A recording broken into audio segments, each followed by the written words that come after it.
Estás a ouvir o podcast Liberdade a 2, episódio número 34. Pedro Miguel Paiva, fundador e diretor da Sigma 3, parte 2.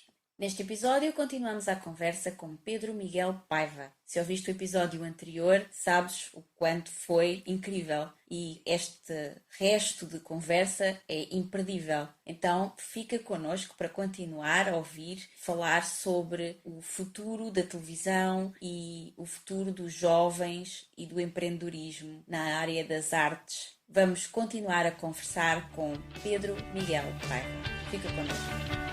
Olá, gente livre! Bem-vindo ao podcast Liberdade a 2. O meu nome é Sónia Anjos. E o meu é António Ferreira.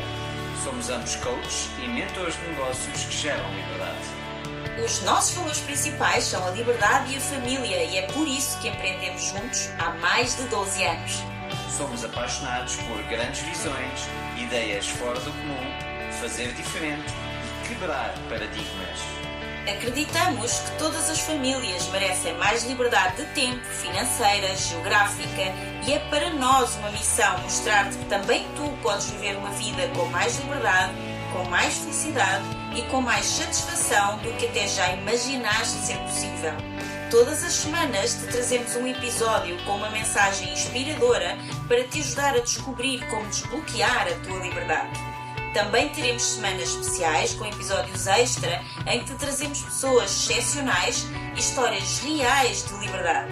Pensa neste podcast como a tua dose de inspiração, recursos, estratégias e estruturas que te ajudam a criar a tua liberdade e vida de sonho. Muito obrigada por carregares no play hoje e por estares aqui connosco. Agora, vamos começar!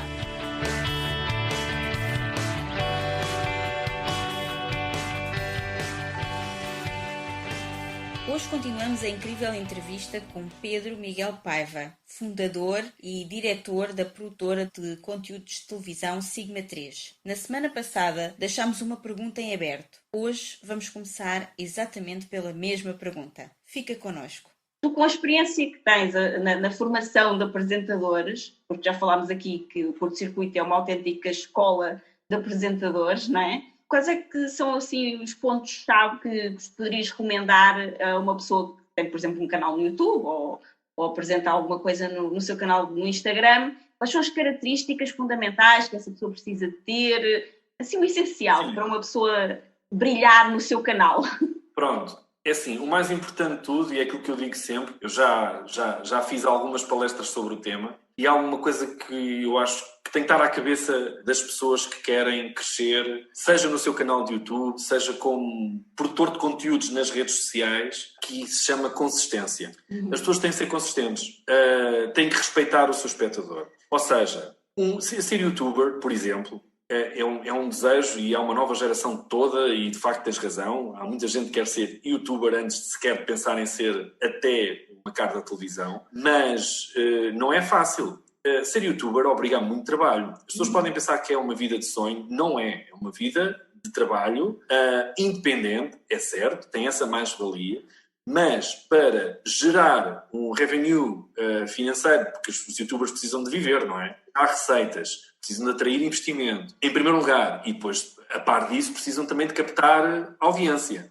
E isto é uma equação que parece muito fácil, porque sei dizer umas graçolas e dito isto aqui com uma rapidez infame e tenho o produto no ar, num estalar de dedos, mas a coisa não se esgota aí, porque o sucesso de um youtuber está assente em coisas como ter consistência, e esta consistência tem a ver com regularidade na produção dos conteúdos, nunca deixar o canal inativo por períodos longos, oferecer sempre uma oferta de conteúdo paralela em termos de qualidade ou em crescimento, se isso for possível, criar um conteúdo que seja efetivamente captador de audiências e depois também de investimento publicitário. E isto obriga a uma constante formação do próprio youtuber. Todos os dias tem que estar a aprender a fazer melhor do que o que fez ontem e tentar chegar a mais visualizações do que chegou ontem. E às vezes pode-se pensar que num ato criativo genial fez-se ali um conteúdo que pode ter 1 milhão de visualizações. A verdade é que se ele não conseguir repetir a mesma fórmula no conteúdo seguinte vai ter menos visualizações e menos visualizações, até chegar a uma coisa que é residual e que lhe vai provocar desânimo e acabar por desistir de fazer conteúdos.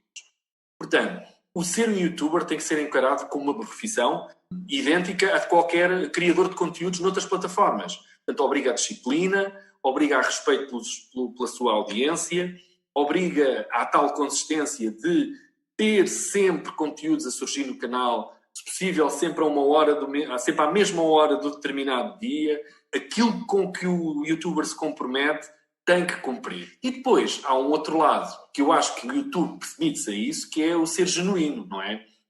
Eu acho que quem procura seguir youtubers vai sempre à procura de uma coisa que espera que seja real. Apesar de muitos youtubers montarem personagens e fazerem, enfim, a sua vida assente numa personagem, não é? Mas a realidade é que se o fizerem bem e se aquela personagem fizer um match com a personalidade original de quem está a fazer o canal, o público vai sentir isso e vai atrás disso e vai conseguir fidelizar. O próprio YouTube hoje em dia tem algo, principalmente na nossa realidade, no nosso mercado, tem alguma dificuldade em criar canais cujos os produtores de conteúdos, portanto os youtubers, sejam isto que eu estou a dizer, consistentes, disciplinados, que respeitem o público. Há muita gente a querer fazer YouTube, mas pouca gente a conseguir essa fórmula que pode ser, aí sim, a base para o sucesso do seu próprio canal. E nós temos alguns bons exemplos, mas eu por exemplo, eu recordo-me, o Yunas, ele já andava com a ideia de fazer o canal Maluco Beleza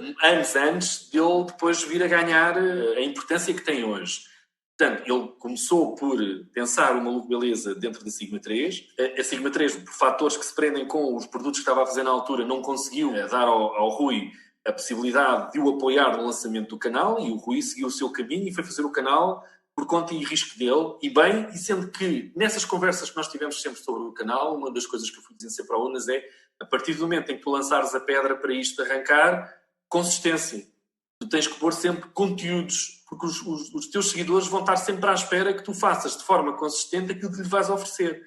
E felizmente ele também partilhava dessa opinião, e uma das regras que ele tem imperosamente defendido dentro do Maluco Beleza é ter sempre novos programas, novos convidados, novas entrevistas a surgirem sempre todas as semanas. E isto durante um mês, 6 meses, 1 ano, 2 anos, 3 anos, 4 anos, cria uma marca. E é a partir daí que essa marca passa a ser viável em termos de existência. E é a partir também daí que também há um grau de credibilidade que os seguidores lhe dão, e aí sim, então, depois o número é exponencial em termos de crescimento. Quanto melhores apresentares os produtos, mais seguidores vais ter, mais visualizações vais ter.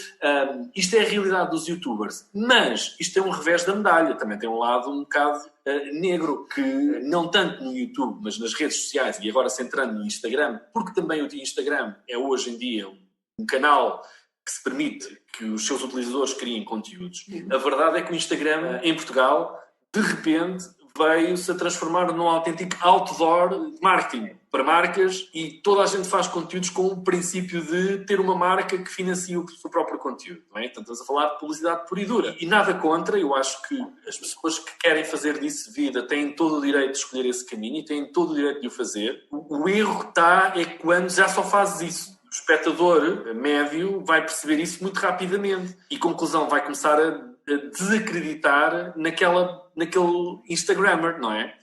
Ou influencer, se quiserem. E tudo bem que os influencers achem que o conteúdo são eles, é real, mas se o fizerem sempre só com uma base de publicidade, eu acho que a vida não será muito longa, porque as pessoas cansam-se de ver isso, não é? Segues a pessoa X ou Y e ela permanentemente está-te a fazer posts ou está-te a fazer vídeos, sempre a tentar meter pelos teus olhos adentro aquela marca ou aquele produto ou aquele serviço, se vai cansar, isso vai matar o conteúdo no Instagram. Mas essa é a visão que eu tenho, né? Mas cá estaremos para ver daqui a 3, 4 anos quais são os resultados dessa aposta. Esse mercado existe porque as marcas querem que exista, não é? Porque muitas delas não têm força nem budget para ir à televisão fazer o mesmo em televisão, e então fazem numa rede social, se calhar por um preço muito mais simpático e provavelmente até com um resultado que obtêm logo direto no número de visualizações que percebem e do tipo de público, ou seja, a avaliação é muito mais instantânea, não é? Mas acho que tipo aí a dose, o exagero é sempre meio caminho andado para o insucesso a médio e longo prazo. Portanto, estamos nesta fase onde, efetivamente, o YouTube obriga a muito trabalho, se quiseres, te manter à tona e seres um canal diferenciador e muito seguido. E as escolhas dos conteúdos também é importante, porque se todos os youtubers estiverem a fazer a mesma coisa, também vão se diversificar. E ao contrário de outros países, nós somos muito curtos no alcance dos conteúdos que se produzem no YouTube. Há imensas coisas que deviam estar a fazer e não se fazem em Portugal. E vai tudo atrás um bocado do mesmo caminho e do mesmo percurso. Portanto, temos aqui uma realidade onde temos muitos youtubers que são gamers, não é? E que fazem a sua vida com base naquilo que eles gostam, que é o gaming, e depois tens uma outra quantidade de youtubers que basicamente faz humor, eventualmente um ou outro conteúdo um bocadinho mais pensado, ou fazem entrevistas e pouco mais. Portanto, eu acho que há uma área aqui ainda muito para desbravar e que curiosamente tem estado a ser desbravada por um lado que eu achava que em Portugal não ia resultar, que são os podcasts, não é? E como o vosso, onde eu acho que há genuinamente um público à procura de bons conteúdos nos podcasts. Porquê? Não são massacrantes na exposição de marcas que te querem obrigar a ver, não é? Sim. E também há uma diversidade de conteúdos apontada aos mais diversos universos em termos de temáticas que os podcasts estão a levar e que permite às pessoas, de facto, hoje em dia, começarem a ter na sua agenda uma dúzia de podcasts que fazem questão de ouvir quando vão a regressar a casa, quando vão de manhã para o emprego. Eu acho que os podcasts até correm o risco de, a médio prazo, transformarem numa moda completamente inusitada, de forma surpreendente e que pode criar uma barreira até à própria rádio, não é? Por isso, eu acho que estão muitas coisas a acontecer ao mesmo tempo nas redes sociais. O Facebook está a sofrer alterações profundas. O Twitter é uma rede muito restrita a um determinado pensamento e uma determinada maneira de estar e de olhar o mundo. É tão importante como as outras todas, porque o Twitter, de facto, para mim, eu sou um twitteiro muito apontado à minha paixão, que é o Sporting, e eu utilizo o Twitter basicamente para ter as minhas conversas de café sobre o futebol e sobre o Sporting. E gosto, muitas vezes, da maneira como os utilizadores do Twitter olham para a realidade, porque permite-nos às vezes ver as coisas de outros prismas, mas não é uma rede que se pretenda ser ambiciosa ao ponto de transformar ali. Não há estrelas no Twitter, ou há muito poucas, não é? E já no Instagram, não. O Instagram é uma realidade totalmente diferente, onde hoje está-se a degladiar por atenção. Sendo que, recentemente e durante a pandemia, aconteceu um evento que eu acompanhei com algum interesse, que foi o projeto, a ideia do Bruno Nogueira. Sim. Como é que o bicho vive? E o Bruno teve ali uma experiência que, sem querer questionar ou sem querer avaliar o conteúdo que o Bruno desenvolveu ao longo das emissões daquele tempo, ele defendeu, ele basicamente fez questão de seguir estas linhas, ser consistente, estar no ar todos os dias à mesma hora, ter os programas com a mesma duração, manter um padrão de conteúdo em todas as suas transmissões para que o espectador que seguisse aquilo soubesse o que é que ia acontecer e até criar um arco de história ao longo das exibições. E aquilo funcionou de uma maneira que muito pouca gente estava à espera. Eu acho que até ele não estava à espera do boom que sim, eu acho que ele avançou para isto sem qualquer presunção de chegar onde quer que fosse. E a coisa cresceu de uma forma orgânica e aquilo acabou por resultar no estrondoso sucesso que foi, mas tudo de uma forma, eu acho bastante orgânica, e também era muito difícil que assim não viesse a acontecer. Dada a conjuntura, as pessoas estavam em casa e estavam confinadas em termos de entretenimento a muito pouco, não é? Quem não é gamer, que seja fã de redes sociais, que por cima goste dos personagens que fizeram parte do projeto, facilmente seguiriam aquilo todos os dias, não é? Porque não aquilo tinha nada que enganar. Mas eu acho que o maior fator positivo nesta experiência do Bruno, como é que o bicho mexe, foi o facto de ele provar que, através de uma rede social, se consegue ter a mesma atenção que qualquer programa de televisão possa vir a ter. E isso, hoje em dia, ainda está a ser analisado por muita gente, ainda está toda a gente a olhar para trás e ver como é que aquele sucesso criou e foi de tal forma impactante, pôs as pessoas a olhar para o Instagram de outra maneira. E agora está-se a pensar se aquilo foi possível daquela forma, então provavelmente construindo e pensando em formatos idênticos, isto pode ser um caminho para criar outra via de entretenimento. E a verdade é que a seguir ao Bruno houve N pessoas a fazer exatamente a mesma fórmula, com ou mais sucesso ou com menos sucesso, e abriu-se ali um caminho que o Instagram ainda não tinha dado em Portugal. Portanto, o Bruno retirou dali, de facto, a mais-valia de ser ele a provar que, se for possível, se tiver lá um bom produto, as pessoas vão ver. E vão seguir esse produto. Tens é que ser consistente. não é? E ele defendeu isso e fez de forma brilhante, e eu dou-lhe os parabéns a ele por isso ter acontecido. Portanto, a televisão tem aqui concorrentes de peso, é verdade, tem que se adaptar às novas realidades, também é verdade, e a boa notícia é que a própria televisão e os grupos que estão a sustentar os canais de televisão estão hoje todas elas a olhar para novas formas de apresentar conteúdos. E com isso vai ter que recolher objetivamente também novas caras e novos comunicadores. E esses podem vir de qualquer lugar. Podem vir, se quisermos, do curto-circuito, mas podem vir sobretudo dos canais de YouTube que estão a trabalhar de forma organizada, pensada, consistente, com conteúdos interessantes. Podem advir de estrelas do Instagram. E isso pode ser todo um novo circuito de oportunidades para quem quer comunicar que até há bem pouco tempo não existia. Portanto, o segredo está, eu acho que quem quer fazer parte deste circuito, o segredo está, sobretudo, em seres disciplinado, seres consistente, respeitares o teu público, fazeres um conteúdo credível, que as pessoas gostem e todos os dias fazer um esforço para conseguir fazer melhor o conteúdo de hoje do que o que fez ontem. Muito bom. Pedro, nós falamos aqui muito em desenhar um estilo de vida de liberdade e em família. Desenhar um estilo de vida é diferente de desenhar a vida, até porque, como tu disseste, a vida acontece e muitas das coisas nós não estamos à espera. E isso nós não controlamos, mas o que nós podemos controlar é o estilo de vida em que nós iremos viver a nossa vida. E então nós gostávamos de perguntar até que ponto é que a tua vida é desenhada com algum propósito ou acontece mais ao acaso? Não.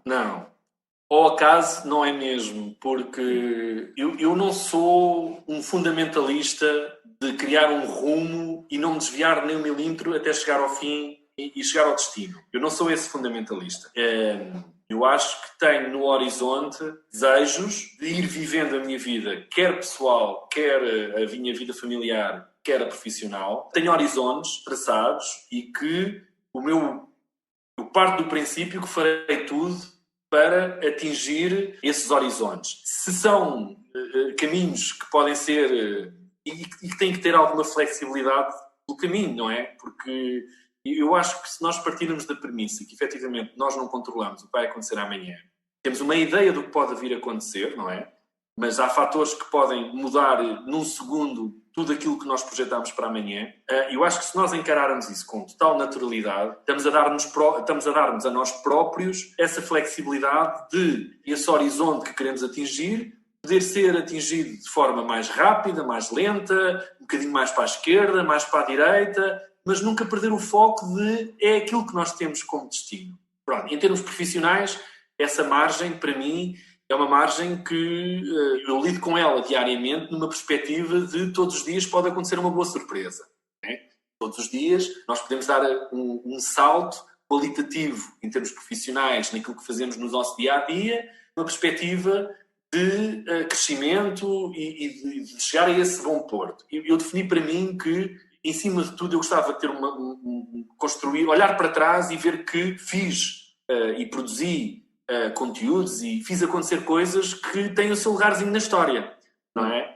E ao fim destes 25 anos há coisas que eu fiz que já ninguém mais tira da história. Podem não ser do grande público, mas há coisas que eu não me vou tirar a mim próprio. Por exemplo, a minha maior paixão profissional, aquilo que me põe num estado completamente zen em termos de atividade, é quando eu me sento numa régie para realizar um concerto de música. E realizei muitos ao longo da minha vida de profissional, não é? A partir de um determinado momento, as operações que fazíamos nos festivais de verão, eu realizei grande parte dos concertos que foram transmitidos na SIC Radical e olho para trás e eu fiz coisas fantásticas porque realizei bandas que eu era fã há décadas atrás e eles estavam em palco e eu estava a fazer parte do espetáculo com eles.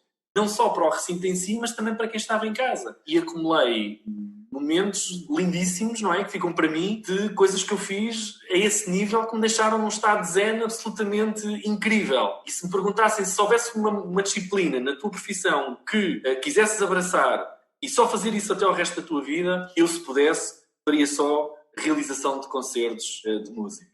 Em absoluto. Mas a verdade é que eu gosto de criar, e gosto de projetar, e gosto de formatar, e gosto da ciência do formatar, e gosto de desenhar ideia desde a folha em branco e começar a traçar ali objetivos. Isso faz parte da paixão que eu tenho por fazer televisão. Juntar equipas, fazer o melhor scouting, juntar a pessoa A com a pessoa B para que aquela química daquelas duas pessoas vai ter um resultado no conteúdo. Isso para mim é fascinante. E as horas de discussão e tertúlia que nós passamos à volta da criação de um formato e de um projeto, tudo isso eu adoro e faz parte da minha vida. E é assim, se me pudessem escolher, se eu puder fazer isto até ao fim dos meus dias, eu farei isto até ao fim dos meus dias. Sempre que esteja na sua essência o fun que é fazer isto, criar amizades com pessoas à volta destes projetos e concretizá-las e às vezes entregares conhecimento e outras vezes receberes conhecimentos, o poder anexar aos projetos aquele personagem, aquela figura, aquela empresa, este parceiro, isso é tudo parte desta equação que é fazer televisão e que para mim é a essência que eu gosto de cheirar todos os dias quando chega à Sigma 3 de manhã. E saber que nenhum dia é igual ao anterior. Portanto, raramente os dias são iguais, não é? Porque num momento estou a realizar o programa Irritações para a SIC Radical, no outro momento estou numa produção de um spot publicitário, no outro momento estou na coordenação do curto-circuito, no outro momento estamos a desenhar um projeto que vai estrear daqui a 6 meses ou a 1 ano. Portanto, isto é tudo um dia-a-dia multidisciplinar que às vezes obriga-nos a nós a ter uma capacidade de multitasking gigante, não é? Mas que, exercitando esse multitasking, se torna uma coisa natural no teu dia-a-dia. Pronto, isso é fascinante. E ainda é mais fascinante quando, neste processo todo diário que tu tens, tu trabalhas com um cliente que sabe o que tu vales, que sabe o que tu és capaz de dar, que está à espera que tu entregues um produto nesta forma ou que confia em ti cegamente que qualquer missão que te ponha nas mãos sabe que tu vais cumprir de forma digna, bonita e, se possível, com 0 acidentes pelo percurso. Isto é aquilo que eu defendo no dia-a-dia de trabalho. Às vezes as coisas não correm totalmente como desejamos, há sempre o grau de erro, mas é aquilo que eu já disse para trás, nós com os erros aprendemos. O erro obriga-nos a uma aprendizagem constante e, sobretudo, alerta-nos para aquilo que é importante também ter na vida. Nós não somos invencíveis, não é? Nós não dominamos tudo 100%. E o erro faz parte da nossa evolução, portanto, é errar. Porque é que erramos? Se cometermos o mesmo erro 2 vezes, até pode ser uma coincidência. Se o cometermos 3 vezes, se cometermos esse erro 3 vezes, então aí já estamos a fazer alguma coisa de errado e de mal. Isto ao nível profissional. E depois ter também o prazer de vez em quando, ter a equipa reunida e offline, não é? Tipo, quando nós desmontamos o lado profissional, podermos todos conviver e se calhar fazer um brinde e conversarmos sobre outras coisas que não têm a ver com o trabalho e que nos atiram para aquilo que faz a nossa essência pessoal, que é o que gostamos de ver, de ouvir, de ler, de experimentar, de experienciar, e essas coisas fazem parte do pós-trabalho também do nosso dia-a-dia, enquanto equipas e enquanto grupos de trabalho, não é? Mas é fascinante, para mim, em primeiro lugar, realizar concertos de televisão e saber que em casa as pessoas estão a vibrar tanto como se estivessem no festival e tivessem a ver ali aquele concerto. Eu lembro-me de um episódio em especial no Ótimos Alive, em que eu realizei um concerto dos Faith No More. A meio do percurso da realização, nós estávamos a ver tweets de malta no Japão e no Canadá, porque aquilo estava a ser transmitido online, e estava o mundo inteiro a ver o concerto dos Faith No More online, e aquilo para nós foi assim uma coisa tipo... Oh! Mas havia gente no Japão a twittar o concerto dos Faith No More, e no Canadá e nos Estados Unidos, e aquilo foi uma coisa fantástica, não é? Porque estávamos a fazer um evento que estava a ser basicamente transmitido para todo o mundo. E é delicioso quando isso acontece, quando estás a fazer uma coisa que tu gostas. Portanto, isso de facto é fantástico, e também, na mesma medida, é fantástico quando nós temos projetos, muitas vezes localizados num único dia, numa única tarde, e que têm semanas de trabalho de produção e preparação, e depois chega ao dia de concretizar, para a realização ou coordenação desse evento, desse programa, quando acaba e corre tudo bem. É um estado de alma profundamente feliz, e aquele espírito de missão cumprida, mas sobretudo, tudo o que nós preparámos foi cumprido à risca e correu tudo bem. Isso é um sentimento que é gratificante neste trabalho, não é? E às vezes, por esta ou por aquela razão, até em momentos de maior pressão ou de maior dificuldade, seja porque a empresa está em mãos com um determinado tema que tem que resolver, ou há projetos tipo paralelos que não estão ainda na formatação ideal e que estamos ali a tentar formatar, mas naquele dia a nossa cabeça esteve só apontada num único produto e fizemos aquilo do início ao fim, e que chegou ao final e toda a gente está feliz, técnicos, guionistas, produtores, os apresentadores, como foi, por exemplo, o especial do Rock in Rio que nós fizemos recentemente E isso deixa-nos... é feliz. Isso é um estado de concretização que é quase inexplicável, mas que é uma coisa linda quando tudo acaba e acaba bem. Porque é esse o sentimento que nós extraímos, que é uma sensação de dever cumprido. E quem faz televisão tem essa noção de quando faz bem e recebe elogios, ok, então cumpriste bem a tua missão. Depois, a vida, do ponto de vista familiar, eu felizmente consigo separar bem as águas.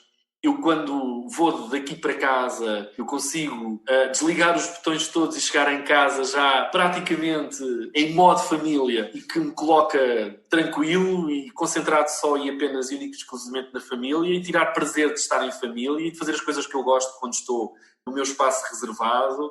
E vivo feliz, muito equilibrado com isso e sou uma pessoa que se sente extremamente feliz com o seu lado familiar, pelo equilíbrio que tenho todos os dias e pela maneira como eu consigo não levar para casa muitas vezes aquilo que é o compêndio de preocupações que existem no trabalho e deixá-las no escritório e no processo de chegar de rumo até casa e desligar esses botões, dormir descansado e no dia seguinte voltar e ok, está aqui o compêndio de preocupações, bora lá novamente lá abrir isto, porque é importante que isso exista na vida. Isto também é um processo de aprendizagem, atenção, isto não é uma coisa que logo no início tenha achado este equilíbrio, não, impossível. Os primeiros anos foram anos difíceis e que nos obrigavam, não tínhamos horários de trabalho, nós era das 7 da manhã às 2 da manhã, às 3 da manhã se fosse preciso, ou diretas em cima diretas se fosse necessário. E isto é uma coisa que se conquista ao longo dos anos e eu próprio tive que me autodisciplinar para que isso acontecesse. Portanto, eu próprio tive que criar regras em mim que me definissem essencialmente de tu és uma pessoa que tens o teu trabalho, tens a tua maneira de viver o dia-a-dia na tua carreira, mas não podes deixar que isso interfira depois no outro segmento, que é o segmento de família, não é? Portanto, e as duas coisas, se estiverem separadas, partilhar os bons momentos em conjunto é óbvio, mas no dia-a-dia ser uma coisa que consigas separar, eu diria quase de forma literal, cada macaco no seu galho e de sentires esse equilíbrio. O equilíbrio das duas coisas é o que te ajuda também a passar os teus dias mais difíceis e é assim que as coisas têm que ser. Às vezes eu vejo em alguns discursos dos empreendedores que é muito importante ter o estado mental saudável e para isso criar condições para além do que tu fazes no dia-a-dia na tua profissão, conseguires criar espaços para equilibrares a tua mente e uns vão surfar, outros fazem meditação, outros fazem viagens, outros correm. Isso faz tudo parte, é tudo importante, Muitas vezes adoro cozinhar, gosto imenso de ouvir a minha música, de ver os meus filmes, até de jardinar, é uma coisa que me dá tranquilidade, tipo, estar sentado tipo, na relva e arrancar as ervas daninhas. Aquilo é quase um processo de meditação. É quase um processo de meditação que estás ali a ter, porque estás descansado contigo e estás em paz contigo. E uma coisa que me caracteriza, e muitas pessoas me questionam muitas vezes sobre isso, é que como em momentos de muita pressão eu consigo ter sempre um estado totalmente zen, com tudo absolutamente em controle, e eu muitas vezes não consigo explicar, porque isso é inato, não é? É uma coisa que é inata. Mas quando eu penso um bocadinho sobre isso, pá, sim, as pessoas têm razão, tipo, estava aqui, tipo, estava tudo numa pressão gigante, pá, eu consigo manter a cabeça fria de estar a conseguir trabalhar em multitasking sem perder o controle das coisas em operações, por exemplo, como coordenar uma transmissão de um festival durante horas a fio. E isso acho que faz parte do equilíbrio que tu ganhas no dia-a-dia. Isso é o teu buffer psicológico, que é a tua família. Se tiver um equilíbrio na tua família, tu consegues criar esse buffer, te dá essa atitude de tranquilidade, e essa tranquilidade ganha espaço na tua mente para conseguires encarar qualquer desafio de forma mais focada e concentrada, sem grande esforço. Portanto, isto é aquilo que eu acho que até hoje consegui aprender toda a minha experiência. É necessário um equilíbrio familiar, com paixão, com projetos, com coisas que não têm nada a ver com o trabalho, mas que tu obrigatoriamente vais gerindo e vivendo no dia-a-dia com tranquilidade, e depois essa tranquilidade que tu conquistas no teu espaço familiar e nos teus pequenos hobbies, transportar parte zen para aquilo que é o teu dia-a-dia do trabalho e equilibrar, não é? Porque estamos, obviamente, todos os dias sujeitos a pressões enormes, não é? E tomadas de decisões às vezes têm que ser tomadas em frações de segundos, ou processos que têm ponderação, mas precisam de capacidade e foco para tu conseguir chegar aos resultados certos. E, na verdade, se tiveres isto tudo em equilíbrio e fores fazendo a manutenção desse equilíbrio todos os dias, é muito fácil nós chegarmos a bom porto com estes destinos. Pedro, tu estás há mais de 25 anos a trabalhar com jovens e para jovens. Tu estás numa posição, na minha opinião, muito privilegiada para perceber o que é que eles realmente querem e necessitam. Nesse sentido, imagina que te davam a pasta, nem que fosse em part-time, de Ministro da Educação em Portugal. Ou se não te dessem a pasta que o Ministro da Educação te contratasse para uma consultoria. E dissesse, Pedro, você que percebe lá dessa gente, diga-me lá o que é que eles querem e o que é que eles precisam. Olha, é assim, vamos nos situar. Vamos olhar para a geração teenager, que vai ali dos 11 anos aos 20 anos. Eu acho que hoje em dia o maior desafio, que se me pudessem colocar essa pasta nas minhas mãos, o maior desafio seria fazer recuperar a autoestima. Eu acho que esta geração de miúdos e de jovens adolescentes e até mesmo já os jovens adultos, eu acho que existe um problema fortíssimo de autoestima. As pessoas hoje em dia, estas gerações têm dificuldade em acreditar nelas. E refugiam-se, e isso é um sintoma, refugiam-se muito em elementos que gostam de seguir para, de alguma maneira, reverem neles a autoestima que não têm ou que não possuem. E é muito fácil, lá está, os miúdos seguirem youtubers, principalmente porque se revêem neles, talvez, aquela autoestima que eles não tenham. O trabalho hoje em dia nas escolas esqueceu um bocadinho esse processo de fortalecer a autoestima destas gerações. E a realidade é que eu acho que também em casa, e vamos partir do princípio que tem tudo a ver com a conjuntura, porque nós vivemos num país onde se trabalha muito, muitas horas, perde-se muitas horas no trânsito. As famílias estão pouco tempo unidas. Quando estão unidas, basicamente é para fazerem refeições, discutirem as obrigações uns dos outros, manter toda a gente ocupada até um determinado ponto, e isto é um ciclo vicioso dia após dia. Depois não se trabalha aquilo que é a chamada autoestima. E eu sei que há pais que fazem disso quase uma religião, trabalhar a autoestima dos miúdos. Quanto maior for a autoestima, mais capazes eles vão ser de se integrar na sociedade, de levar avante as suas ideias, de criar os seus projetos. E eu imagino, às vezes discutimos isto, hoje em dia, com 20 anos, quantos seriam capazes de fazer uma Sigma 3 nos dias de hoje? Com as adversidades que nós tivemos, que enfrentámos, nós de facto tínhamos uma autoestima gigante para conseguir acreditar que éramos capazes de levar tudo vencida. E eu não vejo isso refletido em muita gente no dia-a-dia de hoje, em muitos miúdos no dia-a-dia de hoje. E eu sei disso porque nós fizemos para aí cerca de 9 castings no CC, ao longo dos anos. A maioria deles resultou num formato até do próprio curto-circuito. E eu entrevistei muita gente antes dos castings, ou seja, na fase propriamente dita do casting geral. E ao longo destes anos, o principal sintoma é que desde o primeiro casting que nós fizemos em 2001 até ao último que fizemos em 2017, a principal diferença e entramos, diferenciaram cerca de 15, 16 anos entre os dois castings. Em 15 anos, a principal coisa que eu senti foi as pessoas cada vez têm menos autoestima, cada vez têm mais dúvidas sobre si, cada vez têm mais medo de dar o passo em frente. E as pessoas esta geração procura um caminho e não está a ser fácil de encontrar. Porquê? Porque se não têm essa autoestima fomentada e trabalhada em casa, nas escolas, cada vez menos isso também é atingível. Porque é uma sucessão de horas e disciplinas e de trabalhos e tudo em cima de umas coisas das outras que nem se permite sequer o autoconhecimento intelectual e das suas mais-valias. Portanto, eles só veem materializado nas notas da escola aquilo que se calhar acham que valem. E se eu tiver notas baixas, sou um desgraçado ou sou uma desgraçada e não me presto, não vou ter lugar nenhum, vou acabar por trabalhar numa caixa de um supermercado. É isso que eles retiram do facto de terem notas baixas. Quando ninguém lhes diz a eles, não, tu tiveste notas baixas porque não tiveste capacidade para conseguires ir mais longe, porque se calhar a conjuntura à tua volta não te permite isso, mas olha para ti porque tu tens outras valências e podes ser isto, aquilo, aquilo outro. Os miúdos não têm capacidade sequer de dar autoconhecimento. A autoestima acho que é um grande problema desta geração em Portugal e acho que esse seria o principal desafio de alguém que pensasse a educação de uma forma diferente do que aquela que está espelhada hoje.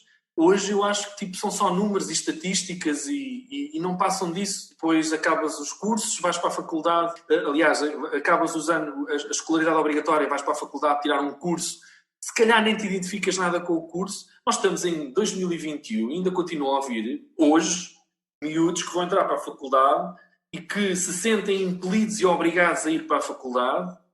Se o miúdo decidir, não, eu quero passar um ano sem ir para a faculdade e quero durante este ano conhecer-me, quero saber o que é que eu quero, o que é que eu sou. E são apontados como quase um comportamento desviante daquilo que é o normal. Mas não deveria de ser, devia-se fomentar isso. Por que não? Felizmente hoje vão discutindo aí o gap year e há muita gente a discutir se isso devia ser uma coisa quase instalada na nossa sociedade. Está a ter muitas resistências, mas eu acho que vale a pena alguém forçosamente ter que ir para um curso que não sabe se realmente é aquilo que pretende retirar da vida. E lá está, é tudo estatísticas. As pessoas acabam por tirar cursos, não se identificam minimamente com o curso que tiraram e depois seguem uma carreira profissional em desalento, porque se calhar queriam ter sido outra coisa que não aquilo para o qual acabaram por andar a estudar. Portanto, o nosso país tem aqui uma grave dificuldade em olhar para as gerações futuras. E o problema é que, não olhando para as gerações futuras de uma forma diferente do que estão a olhar no presente, eu acho que isso vai nos trazer problemas complicados no longo prazo. Porque eu sei que vão dizer mas a geração dos anos 90 também andava totalmente perdida e a geração dos anos 2000, todas as gerações sobreviveram. Sim, mas a realidade é que os desafios da geração dos anos 90 eram totalmente diferentes dos que hoje têm pela frente. E a realidade é que são duas gerações diametralmente opostas. E eu que trabalhei para malta que saiu dos anos 90 com 17, 18 anos, tinham uma capacidade ainda de projetar em si aquilo que queriam ser e o que queriam fazer e eram determinados na sua larga maioria. 20 anos depois eu não vejo essa mesma determinação nos mesmos miúdos que têm 18, 19 anos. É lógico que lá está, existe sempre aquele nicho de miúdos que sabe o que quer e o que vai fazer, ou que tiveram liberdade de escolher o que pretendem fazer, ou felizmente tiveram em casa estruturas que lhe fizessem crer que são válidos a fazer A, B ou C. Mas eu acho que é um nicho. Eu não acho que seja a maioria da juventude. Longe disso. Acho que as gerações que hoje começam nos 11 anos e vão até aos 20 têm desafios pela frente complicados, porque a conjuntura não os favorecem. Ou porque os pais estão a passar por crises apertadas, já viveram a de 2012, agora estão a viver a da pandemia, as perspectivas de evolução económica no país, das notícias que chegam todos os dias, são desanimadoras e pode não parecer, mas esta malta incorpora isso no seu interior e trabalha e mastiga muito isto. E a questão é que vai trabalhando de forma negativa, não trabalha de forma positiva. Portanto, o que alerto é aos pais para olharem para os filhos e de lhes darem a eles o máximo possível de autoconfiança, o de dar-lhes o máximo possível de autoestima, o fazer-lhes acreditar que eles, seja em que circunstância for, podem vir a ser úteis para eles, para a família, para a sociedade, escolhendo e tendo a certeza do caminho que querem percorrer. E ajudá-los, se for possível, até encontrar esse caminho. Porque se um miúdo quer ser pianista e está a dar sinais aos pais que o caminho dele é ser pianista, eu acho que os pais devem apoiar isso e devem fornecer-lhes ferramentas possíveis para que ele siga esse caminho. Dirão muitos, pois, mas isso, tocar piano não enche a despensa. Não sabemos. O futuro das sociedades não vai ser, eu creio que não vai ser esta que nós vivemos hoje. A inteligência artificial, se tudo correr bem, vai-nos permitir à sociedade ter mais tempo. É para isso que está toda a gente a trabalhar na inteligência artificial. As pessoas têm muito medo do automatismo, do robô que está numa linha de montagem vir roubar não sei quantos empregos. É uma questão, é uma realidade. Mas temos de pensar que essa realidade pode ajudar a sociedade a encontrar outros caminhos para completar outras coisas que se calhar são mais importantes. E o eixo família, educação das crianças, a motivação que têm que dar às crianças e apontar caminhos, mostrar horizontes, de forma a que elas possam vir ser válidas para a vida delas, eu acho que é fundamental. O que temos hoje é que eu acho que não é um caminho. E também não é o exagero de repente encheres o teu filho com atividades todos os dias e basicamente ele, para além das 6, 7 horas que passa na escola, ainda tem mais 2 horas para fazer atividades, jogar futebol, basquete, fazer ginástica. Isso é importante, mas também é um massacre, não é? Porque ter a criança ocupada não é ajudar que a mente dela seja uma mente expansível e de conseguir ter uma percepção do mundo se tivermos pais que encaminhem e expliquem as coisas, não é? Eu vou defendendo isso muito com a minha filhota e vou-lhe tentando mostrar os horizontes mais largos e faço questão de, assim como os meus pais fizeram comigo, que foi basicamente, eu escolhi um caminho e eles não se opuseram, e eu espero fazer o mesmo com a minha filhota, e ela hoje tem 9 anos,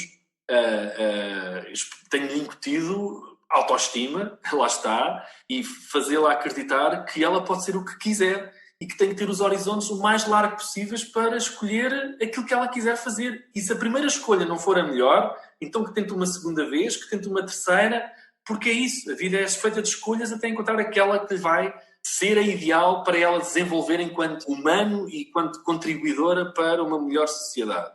Eu acho que isso é fundamental e acho que é um princípio que neste momento está em déficit em Portugal. Nós não vivemos num país, lá está, como já falámos para trás, que tenha uma economia que permita empresas estarem descansadas. Se as empresas não estão descansadas, os donos das empresas não estão descansados, os empregados que estão nessas empresas não estão descansados. E isto é tudo um acumular de stress. Logo, quando vão para casa, eventualmente, têm que levar algum deste stress e se calhar não têm tempo para entregar aos seus filhos, se calhar aquilo que eles precisam que seja entregue. E pronto, isto se calhar é batalhar todos os dias nesta tecla de que a própria escola deveria... É incrível como é que nós não temos uma disciplina, não é uma disciplina como educação civil que vá permitir que isto seja tudo incorporado, claro, mas haver uma área que lhes permita a elas fazerem tipo um processo de autoconhecimento intelectual que lhes permita, enfim, expandir um bocadinho as ideias e o horizonte, e nós não temos isso, temos tudo formatado como está. E não podemos sair destas regras. E tal de forma que nós agora estamos a começar um novo ano letivo, não se sabe ainda muito bem como é que vai ser esse ano letivo, mas está tudo a pensar como é que vão funcionar e ninguém está preocupado em saber o que é que as crianças acham que deveria de acontecer. Já alguém me perguntou às crianças se a experiência da telescola foi uma boa experiência. Os pais já sabemos que a maioria deles diz que não foi. Porquê? Porque tiveram que investir tempo.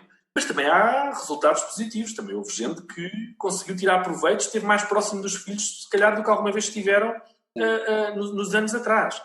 Portanto, é importante perceber se as crianças se sentem confortáveis com isto. Como é que vai acontecer toda a fase de agora do regresso às aulas. E, por exemplo, eu olho para a minha filhota, que tem imensas interrogações sobre como é que vai ser agora quando nós regressarmos à escola. Eu vou estar com a mesma turma? Vou dividir a minha turma ao meio? Vou ter que levar almoço? Perguntas simples, mas que fazem todo o sentido. E ninguém está a perguntar às crianças como é que elas acham que a coisa deveria... Se elas se sentem bem na maneira que estão a organizar as coisas. Portanto, vai haver um sistema, vai organizar o sistema e toda a gente tem que cumprir o sistema. E a partir daí, as crianças vão ter que se adaptar. Ou seja, as crianças é que têm que se adaptar ao sistema de ensino, é verdade, mas não há um único espaço no sistema de ensino que também se permita adaptar-se às necessidades das crianças. É uma equação que não é fácil, eu sei. Os dias que correm, então, é de todo impossível. Mas lá está. Até esta paragem, este confinamento e este ciclo de pandemia nos deveria ajudar a refletir se o sistema de ensino que nós tivemos até aqui é o melhor face àquilo que nós precisamos que estas gerações futuras venham a dar à sociedade. E até agora acho que isso não aconteceu. Mas se calhar sou eu que estou demasiado distraído, não sei. Mas acho que não aconteceu até agora. Esse processo de reflexão. E tenho docentes na minha família com os quais eu converso de vez em quando e eles próprios dizem que tipo, tu olhas para a frente, o que tens é uma enorme confusão e nem eles próprios sabem como é que as coisas vão acontecer, quanto mais agora os desgraçados das crianças, não é? Portanto, esse período de reflexão não está a existir ou pelo menos que se saiba não existe, não é? Até pode existir num circuito muito fechado, mas enfim, se calhar este modelo de ensino que nós temos hoje em dia é um modelo que já está ele próprio esgotado e já deveria de ser hora de provavelmente optarmos por um novo sistema de ensino mais adaptado aos dias de hoje, mais em consonância com a realidade de aprendizagem, que é muito mais rápida do que era há tempos atrás, utilizar as novas tecnologias em função disso, abrir horizontes. Hoje qualquer miúdo com 8, 9 anos domina a pesquisa e está mais eficaz, e na verdade o que nós achamos é que não, os miúdos têm que continuar a seguir aquele sistema de ensino porque é ali que nós achamos que eles devem manter-se. Eu acho isso questionável. Eu vi aos miúdos, o meu filho, e ouvi aos colegas também, porque estava presente às vezes quando ele estava nas aulas à distância, a ensinar os professores a mexer lá nas tecnologias, no Teams e naquilo que eles tinham que fazer. É verdade. E os miúdos estavam a ensinar aos professores, porque aquilo era tudo novo para eles, é incrível. Exato. E eu acho que continuam. Tu falaste aí de uma coisa muito interessante que tem a ver com. Nós, se calhar, também abrimos um bocadinho a mentalidade para a inteligência artificial e deixarmos de ter medo dos robôs e pensarmos que, se calhar, eles vêm-nos ajudar a poder olhar para a vida de uma forma, muito mais gira, mais criativa, para, se calhar, nos podermos permitir a todos dedicar alguns que gostam disso às artes, outros ao pensamento, outros ao que for, não é? Que as pessoas gostem. E continuamos a ter uma escola que forma crianças para um mercado de serem empregados, quando vão haver cada vez menos empregos, ninguém está preparado para ser criativo, ninguém está preparado para desenvolver ideias, para pensar, ninguém está preparado para ser empreendedor, porque não é isso que eles ensinam na escola, até porque também não sabem, também não podiam ensinar, mas poderiam colocar lá alguém que soubesse, a colocar umas disciplinas mais ligadas à criatividade, ao desenvolvimento humano e ao autoconhecimento, que tu falaste aí que é tão importante para o desenvolvimento da autoestima, e às disciplinas ligadas também ao desenvolvimento das capacidades do empreendedorismo, por exemplo. Exato. O que tu achas sobre isso? Pois, é assim, na área do empreendedorismo, na minha altura não havia ninguém que formasse um empreendedor, não é? O Estado, pouco ou nada, estava preocupado se quem abrisse uma empresa tinha 20 anos ou 40 anos. Abria uma empresa, ponto final, tem que entrar dentro do circuito de empresário, as regras da economia são estas, produzes, pagas impostos e retiras um rendimento.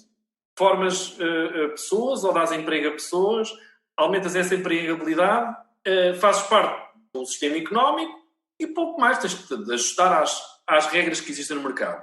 Hoje em dia já não é assim, de facto já há coaching para jovens empreendedores e já existe um discurso que fomenta ou ajuda a apurar no indivíduo que tem uma certa noção de empreendedorismo aquilo que ele deve fazer enquanto empreendedor, mas continua a falhar uma coisa, é que não basta ensinar alguém como ser empreendedor, é que o empreendedorismo é uma parte do capítulo, a não ser que a tua única e exclusiva missão seja só criar empresas. E depois crias uma, pões a andar a empresa, vais criar outra, pões a andar a empresa. Se for por aí, o caminho é certo. Agora, um empreendedor quer levar a sua ideia empreendedora para o circuito económico e funda uma empresa com objetivos, continua a faltar aqui uma questão que é a pedagogia de como funciona a economia. Porque uma coisa é ser empreendedor, tu investes no sonho, concretizas o sonho, formas a empresa e crias o produto mas depois há todo um outro contexto, que é o contexto da realidade e da máquina económica. E esse contexto eu acho que ainda continua a falhar muito, porque continuo a ver algumas pessoas com bons sonhos, com boas propostas, com aquele ensejo de criar empresas, mas depois quando as criam a dificuldade é, eu tenho o sonho, tenho a empresa, tenho o meu objetivo criado, mas eu agora entrei numa máquina da qual eu não percebo. Máquina fiscal, por exemplo. E é uma coisa que é atroz, porque a máquina fiscal, se quiser, tritura o teu sonho enquanto o diabo esfrega o olho. Exato. Junto com a máquina da segurança social e outras máquinas. Tudo. Portanto, a máquina fiscal é uma coisa que o Estado e as obrigações, a burocracia, felizmente hoje tudo muito mais leve do que era em 1996, garantidamente. Portanto, nós estávamos na idade da pedra na altura, há muito trabalho, mas ainda assim somos um país super burocrático, onde tudo demora imenso tempo, onde um jovem empreendedor praticamente quase que tem que claudicar do seu próprio sangue para ter uma garantia para que alguém invista nele e invista na sua ideia, a não ser, pronto, obviamente, ainda bem que existem os business angels e que vão dando oportunidades, mas estão aferidos a circuitos muito estreitos, não é? Do empreendedorismo, não é? Toda a gente quer ser empreendedora que vai ter acesso ao business angel e que possa conseguir dar aquele empurrãozinho que às vezes é tão importante no início de um projeto empresarial. Mas lá está, existe uma enorme iliteracia da máquina económica. Sim. E não há curso de gestão, porque uma pessoa faz um curso de gestão, está 3 ou 4 anos a tirar um curso de gestão, e se for preciso acaba o curso de gestão sem saber aprender sequer a preencher uma declaração do IVA, ou a saber o cálculo das contas daquilo que a sua empresa tem de disputar, por exemplo, para a Segurança Social sobre cada trabalhador que emprega. Ou, portanto, isto são coisas que são absurdas numa sociedade que eu esperava que fosse, de facto, nesta altura, mais competitiva a esse nível. Mas parece que há aqui uma necessidade de essa iliteracia ser uma coisa mantida para não ser muito confrontada, porque se tu ganhas um conhecimento e se tu começas a perceber como é que as coisas funcionam, tu vais questionar, porque há muitas coisas que estão erradas, não é? Sim. Assim como eu já questionei em alguns fóruns algumas questões que eu acho que até hoje não foram concretizadas, mas simplesmente porque não é conveniente que sejam concretizadas. Mas as discussões em que eu já estive envolvido levantam fundamentos que, de facto, põem as pessoas a dizer assim, realmente tens razão, porque é que não se faz isso? Pois, porque é que não se faz isso? Mas a verdade é que não se faz e nunca se fez, nem se vai fazer sequer. Vou dar-te um exemplo simples. Eu abro uma empresa, crio um produto de venda, eu faturo esse produto de venda e quando eu faturo eu tenho que passar um determinado valor de IVA sobre esse produto ao meu comprador, não é? Portanto, eu tenho que investir na matéria-prima para concretizar essa mesma produção. Tenho o produto concluído, no ato da minha venda, eu vendo com o valor do IVA. Eu já paguei IVA a quem me fornece a matéria-prima. Exatamente. E agora eu produzi o meu produto e vou entregar isto para o meu comprador. E o meu comprador diz-me, olha, sim senhora, eu compro-te isso por este valor, eu faturo esse valor mais o IVA. E o comprador vai à sua vida. Mas a realidade, isto é só um exemplo simples, se esse comprador nunca me vier a pagar essa fatura, eu já dei o meu dinheiro ao Estado do valor do IVA da matéria-prima que me foi cobrado e já paguei ao Estado, em adiantado, o valor do IVA do mesmo produto que eu faturei. Portanto, se o meu cliente não me pagar nunca, para além de eu não ter o valor do trabalho do meu produto, não é? O valor do produto que eu vendi, eu já perdi o dinheiro do IVA que cobrei ao meu cliente e ele não me devolveu e paguei o IVA da matéria-prima que eu comprei. Ou seja, quem produz o serviço e quem vende o serviço é que está sempre com o ónus de vir a pagar tudo. Sim. O cliente, se nunca pagar, ninguém vai atrás do cliente porque não pagou.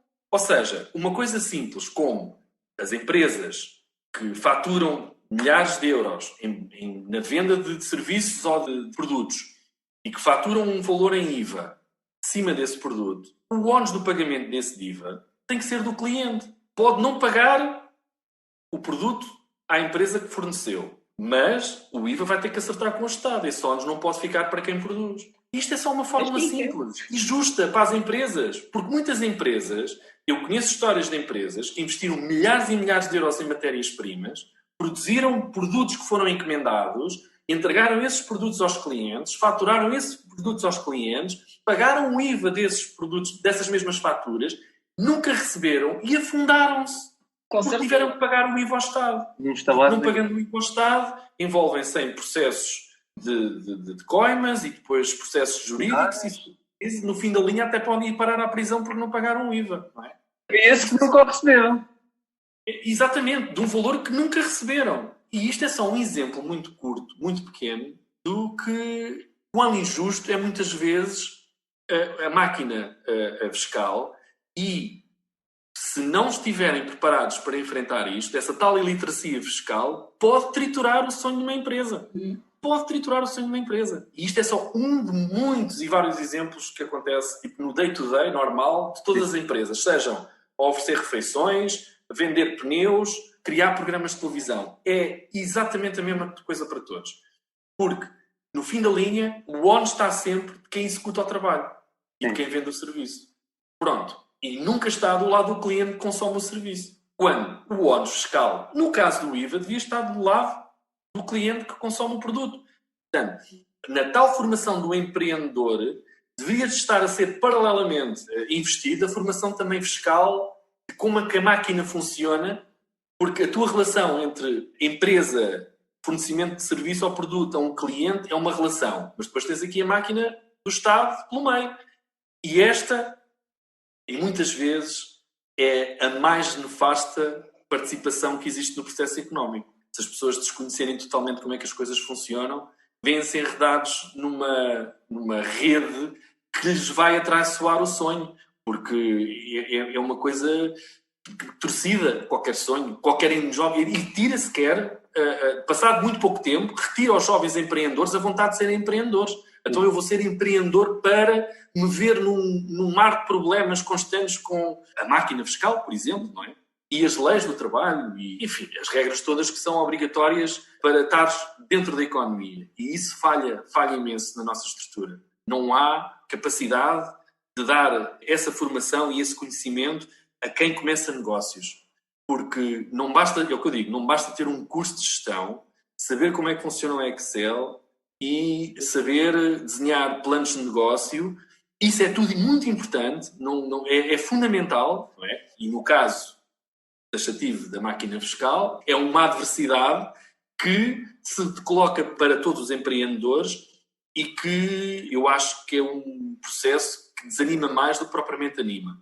E só muita força de vontade ou um bom acompanhamento dos toques, por exemplo, um bom acompanhamento de gestores com conhecimento real de como é que isto tudo funciona e que se possam aconselhar e criar parcerias, só assim é que as empresas conseguem, ter um olhar mais real sobre a economia. Porque ser empreendedor hoje em dia é quase visto como um ato de heroísmo, mas tem que se dotar esses heróis de um conhecimento ainda mais aprofundado de como é que funciona a máquina fiscal. Porque nós às vezes, em conversa com outros colegas que têm empresas, sentimos que, vocês estão-se a meter nisto e têm consciência que isto acarreta uma realidade à vossa volta maior do que aquelas que vocês estão só aí centrados em fazer. Isto não basta só abrir portas a um negócio e encaixar dentro de uma máquina que é uma máquina de economia e que te obriga a ti a despender muito tempo, muito dinheiro e ter muito sangue frio para lidar com todas as falhas e os erros que a própria máquina em si representa muitas vezes. E pensar que a nossa economia, hoje em dia, é fundamentada em 3 pilares. Hoje consegues abrir uma empresa rápido, certo?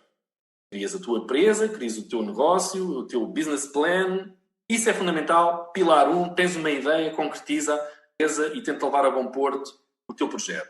Segundo pilar, junta a ti a maior experiência possível no mercado onde tu vais entrar, de pessoas que já tenham tido empresas similares, paralelas, e partilha com elas, faz que elas partilhem contigo as dificuldades que tiveram nas suas experiências. Isso é fundamental.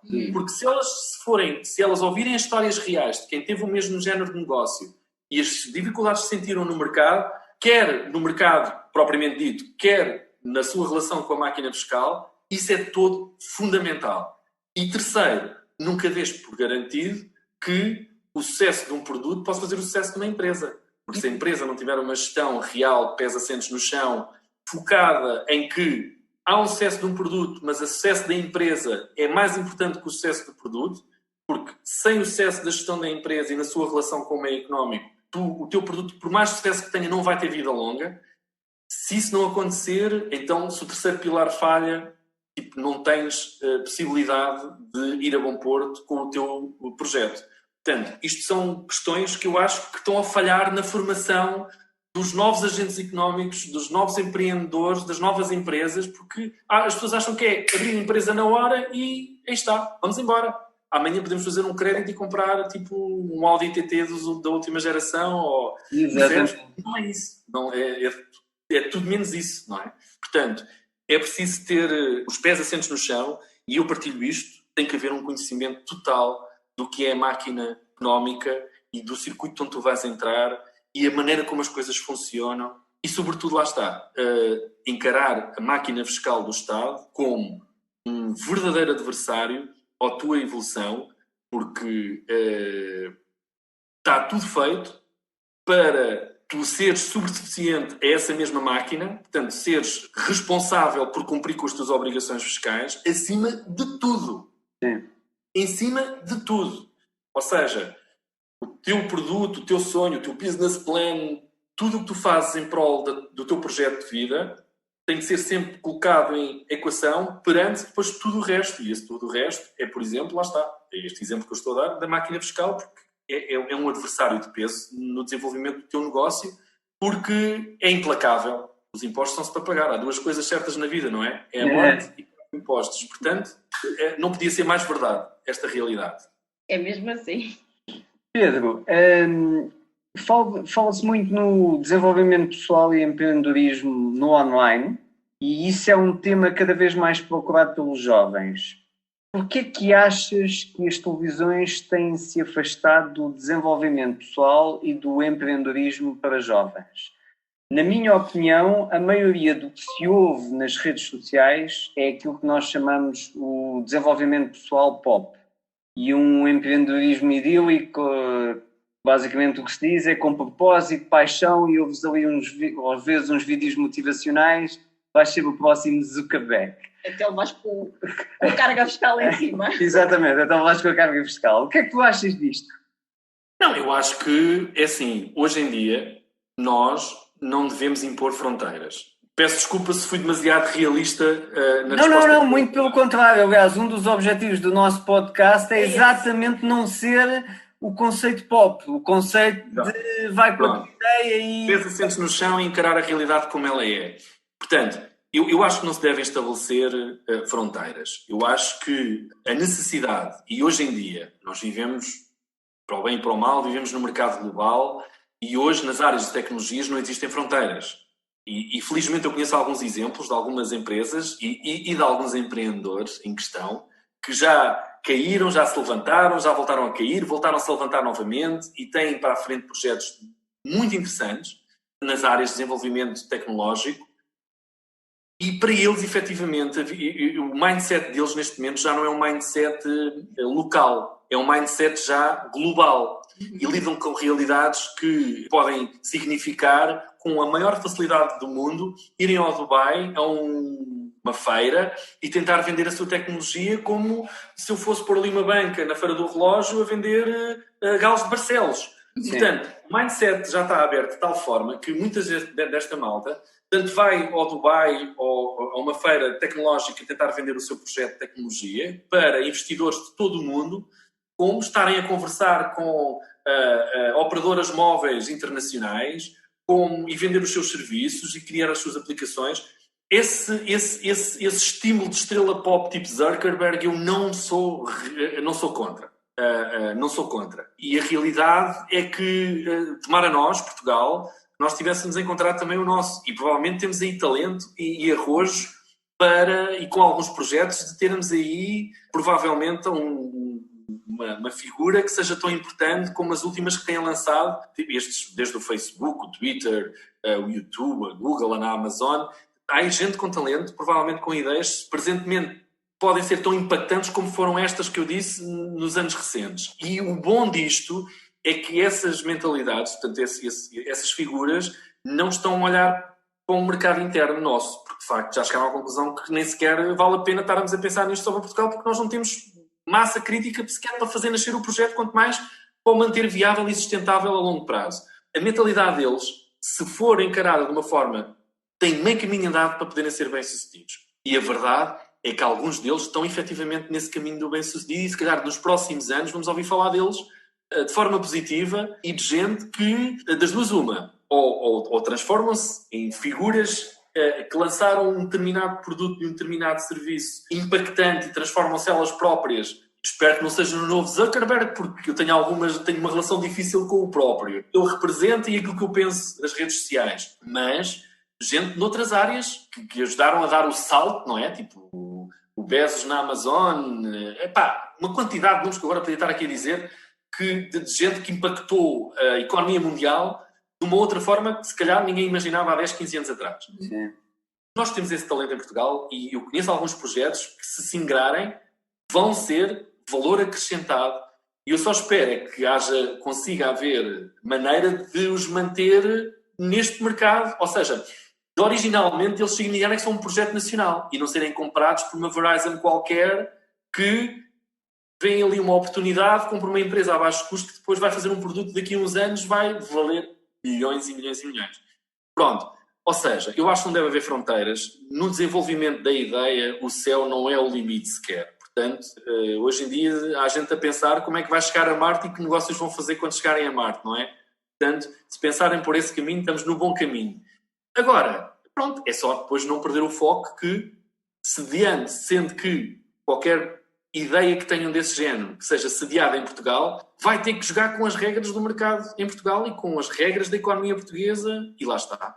Pois com a realidade, que é a realidade da máquina fiscal, que, enfim, muitas vezes não é favorável a um desenvolvimento rápido e acessível e com pujança que todas as empresas deviam ter no início da sua criação, não é? Portanto, eu aposto que, felizmente, o tecido nacional criativo e do empreendedorismo tem muito talento. Tem muito talento. Aliás, eu já testemunhei com os meus olhos de cá, de facto, tem gente a trabalhar em empresas com serviços e produtos muito, muito interessantes e que eu acho que vão dar cartas na economia mundial. Não é sequer na nossa economia. É mesmo na economia mundial. E vão ter um papel importante. Não direi que vão ser a nova Amazon, nem a nova Google. Não digo isso. Mas que vão desempenhar um papel muito interessante naquilo que é o desenvolvimento de algumas áreas em Portugal, na área da tecnologia e desenvolvimento de conteúdos na área da tecnologia. Por que é que achas que, por exemplo, à semelhança do que falámos das escolas que não apoiam o empreendedorismo, que ensinam as pessoas ainda para continuarem a ser empregados, empregos que não vão existir, por que é que nas televisões também não vemos tantos programas voltados para o desenvolvimento do empreendedorismo, para a criatividade, até para o desenvolvimento pessoal, da autoestima? A própria autoestima, não falaste. Exato. Tem havido algumas experiências, tem havido alguns conteúdos que fomentam o empreendedorismo e até mostram a realidade desse mesmo empreendedorismo. Nós, Sigma 3, inclusivamente, já fizemos por dois anos diferenciados projetos na área de criar conteúdos à volta de ideias que partiram de algum empreendedorismo e foram financiadas com dinheiros públicos, nomeadamente o Portugal 2020, não é? Conseguiu financiar o arranque de muitas startups em Portugal que fazem coisas interessantes. Eu acho que a questão não é tanto o existir esses conteúdos. A questão é uma questão de mentalidade. Porque nós gastamos horas a mais a falar de futebol na televisão. E tudo gira à volta do futebol, não é? Tirando aquilo que é a programação de entretenimento, os canais de notícias estão vocacionados para ocupar o seu espaço em antena com aquilo que dá menos trabalho e custa menos dinheiro a fazer. Então põe as pessoas a falar de futebol e não só tens sempre gente para alimentar as discussões, como tens muita gente para seguir o fenómeno, porque nós somos apaixonados por futebol. Simples, não é? Tipo, vou dar um exemplo da SIC Notícias, temos um programa que é o Negócios da Semana, que dá uma vez por semana e que fala dos negócios da semana uma vez por semana. E se calhar o que o país precisa é que haja vários negócios da semana a vários dias da semana a serem transmitidos e a darem oportunidade a pessoas reais, da economia real, irem à televisão falar sobre as suas experiências. E isso faz muita falta. Porque ter constantemente gestores de bancos, companhias de seguros, a TAP, a EDP, a Galp, se tiveres o acesso à televisão só com este circuito de empresas e de gestores destas empresas que pouco ou nada participam na economia real, a não ser só valorizar a empresa que representam em bolsa, não é? Se não tiveres, na realidade, o fulano A ou B que fundou aquela empresa e que é uma PME que cria um determinado produto. Epá, eu vi, felizmente, durante a pandemia, por exemplo, nas notícias, algumas pequenas empresas a terem acesso à antena para explicarem as suas dificuldades, não é?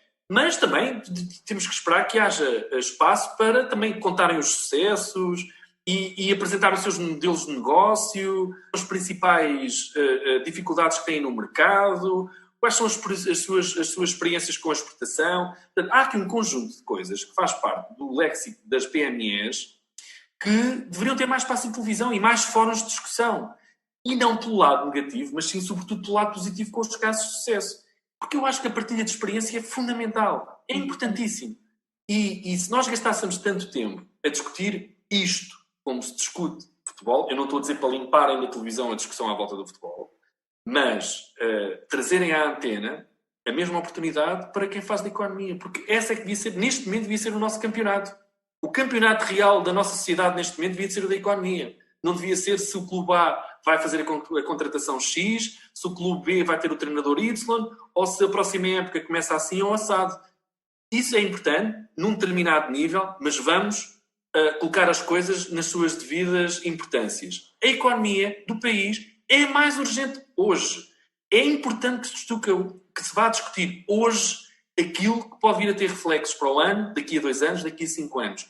E se nós não aproveitarmos este momento, que é o tal momento onde se converge uma crise profunda no outono, início de inverno, com a conjectura de podermos vir a ter uma bazuca de investimento por parte da Comunidade Europeia na ordem dos vários mil milhões de euros, que têm que dar entrada na economia real.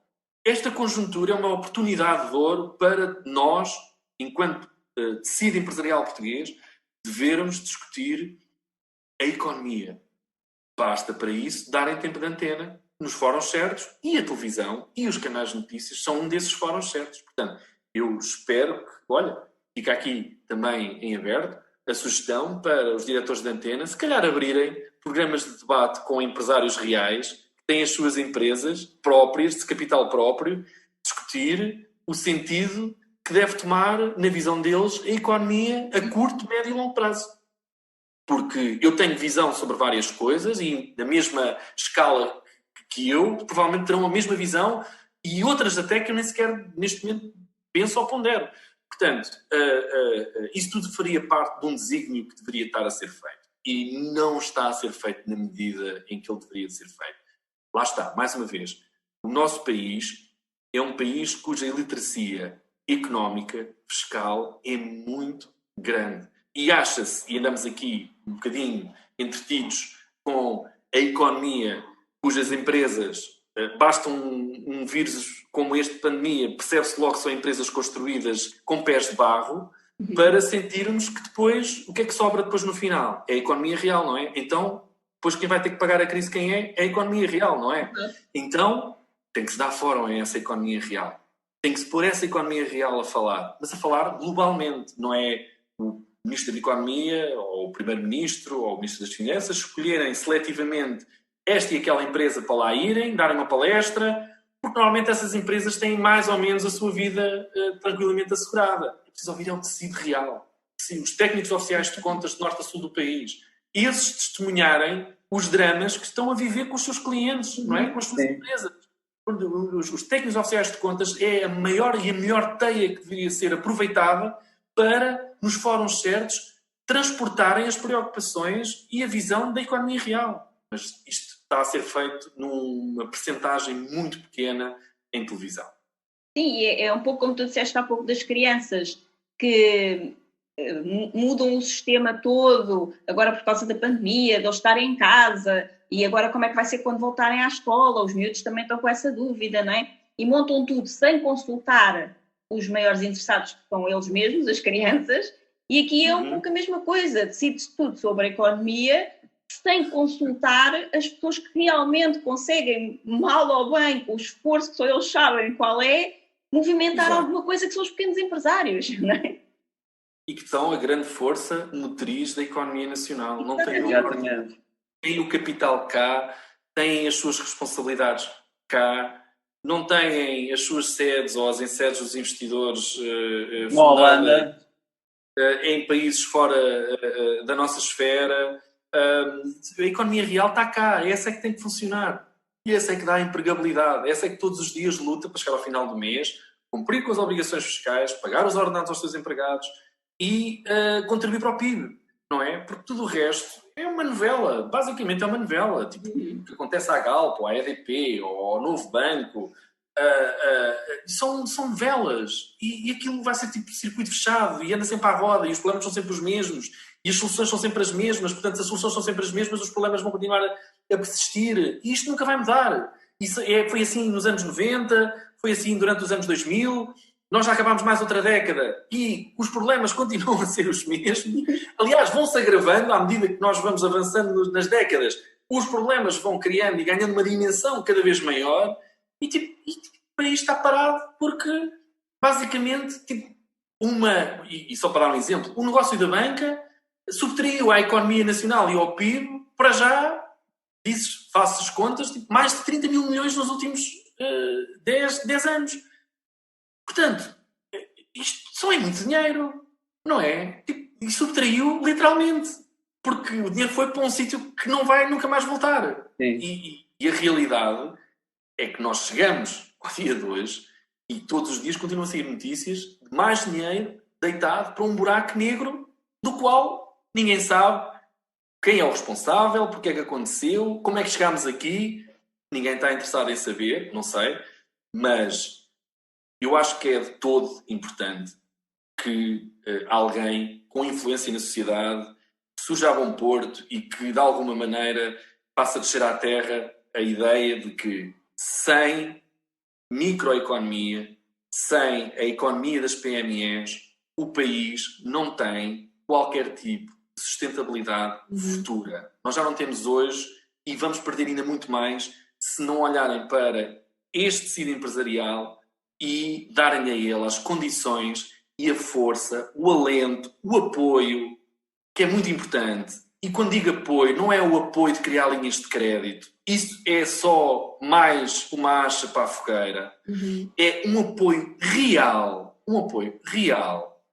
a estas empresas para que elas possam desenvolver o seu negócio e consigam ter à sua frente empresários mais concentrados na produção e menos preocupados com os problemas de índole fiscal, de financiamento, que isso rouba energia, suga energia todos os dias aos empresários e basicamente atira-os para um remoinho constante de preocupações, do qual depois não se vislumbra aquilo que é o principal, que é produzir, criar riqueza, não é? E apontar caminhos para criar essa riqueza. Não vai favorecer as próximas gerações. Se juntarmos a isto a tal falta de autoestima que paira sobre uma geração, se acrescentarmos a isto as dificuldades económicas que a maioria das famílias em Portugal passa neste momento, e as empresas idem, se acrescentarmos a isto um país que objetivamente está falido, então as próximas décadas, se não invertermos este rumo, vão ser tenebrosas. E depois, se quiserem continuar a dar atenção às empresas de PSI 20 e às que circundam à volta delas, então digam ao resto da economia, vocês mais valem estar em casa descansados e estarem sossegados até ao dia que isto estoure de vez, para depois, a seguir a esse estouro, voltarmos nós a reiniciar o processo de uma economia sustentável. E pronto. Nós, logicamente, de 2014 até agora, por exemplo, sustentámos a nossa economia num crescimento, grande parte dele derivado às receitas do turismo, que cresceram, e ainda bem, de uma forma estrondosa, é o termo que eu posso empregar a isso, mas ninguém pensou que a qualquer momento podia terminar por uma questão qualquer a história do turismo. Portanto, ninguém criou um plano B. Sim. E agora, de repente, as pessoas, afinal não há plano B ao turismo. Pois não há plano B ao turismo. Estão a perceber? Para tudo tem que haver um plano B. E se não tens um plano B criado para uma fonte de receitas, que é o turismo, vai ser difícil tu reativares a economia porque estavas tão descansado. Dali vinha grande parte da tua receita, que agora sem ela vamos estar à espera que seja o turismo a reativar novamente. Isso vai demorar quê? 1, 2, 3, 4 anos, não sabemos, não é? Esperemos que seja muito mais num curto espaço de tempo, para bem de todos, não é? Mas a realidade é que não havia plano B. Não havia plano B. Portanto, pensou-se que a solução para todos os problemas em Portugal é receitas de turismo. E depois as tais novelas das empresas do PSI 20 e aquele circuito fechado, não é?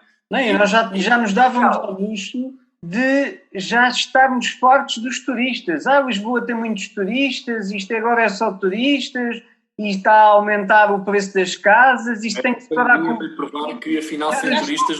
Já está resolvido, já mandámos os turistas embora, agora já podem ficar descansados. Eu ainda ontem, que era domingo, estava a ver os stories de uma rapariga que é ou era, não sei muito bem, guia turística em Lisboa, não é? Porque agora não há turismo. E ela estava a mostrar uma coisa que aquilo para mim foi assustador. Um domingo, em pleno meio de agosto, a porta dos pastéis de Belém. Nem Exatamente. uma alma.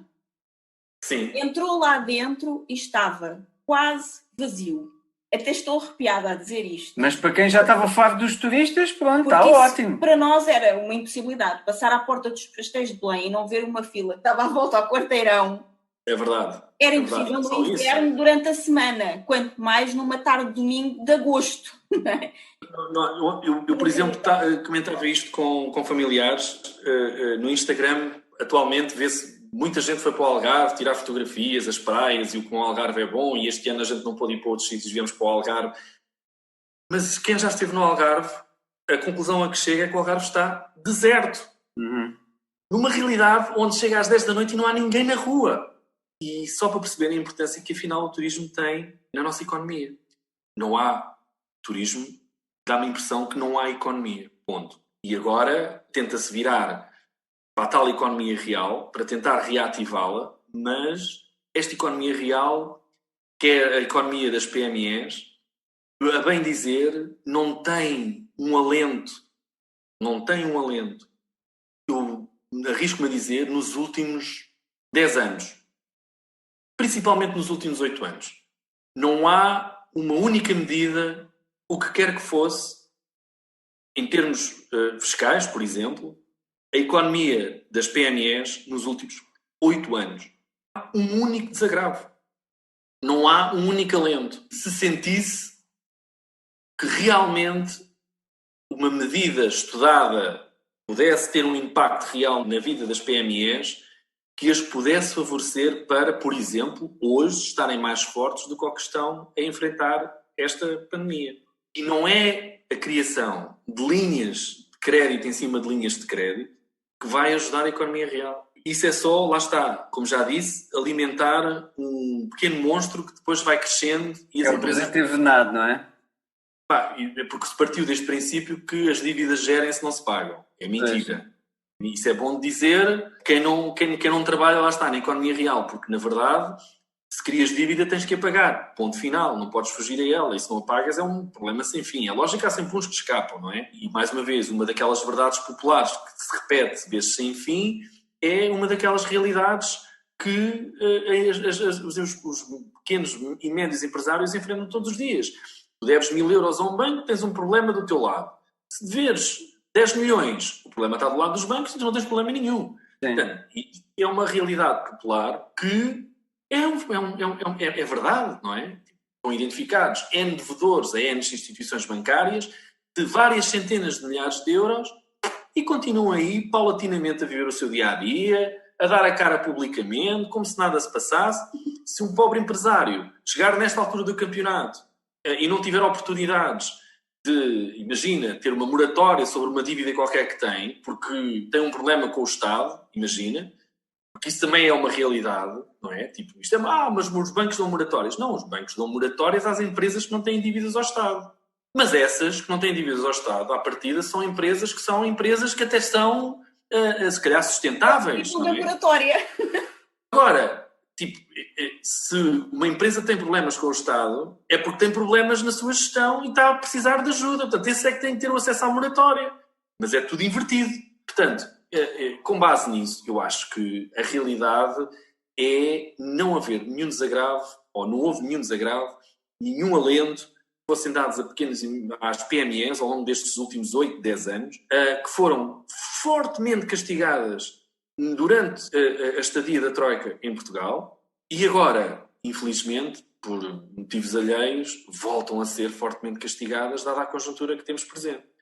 E ainda por cima foi um problema que não pode ser atenuado, lá está, com as receitas do turismo, porque isto é uma afetação global. E entrou-se um bocado nesta ideia de que, isto era uma coisa que aconteceu, é transversal, isto é, nos 4 cantos do mundo temos este problema, temos que encarar isto com uma realidade que é transversal, exato, mas o pequeno empresário não está preocupado com o pequeno empresário australiano ou o pequeno empresário do Canadá. Porque certamente esses dois pequenos empresários, quer o australiano, quer o do Canadá, vivem uma realidade a galáxias distantes da nossa. Porque o pequeno empresário em Portugal, epá, é um herói.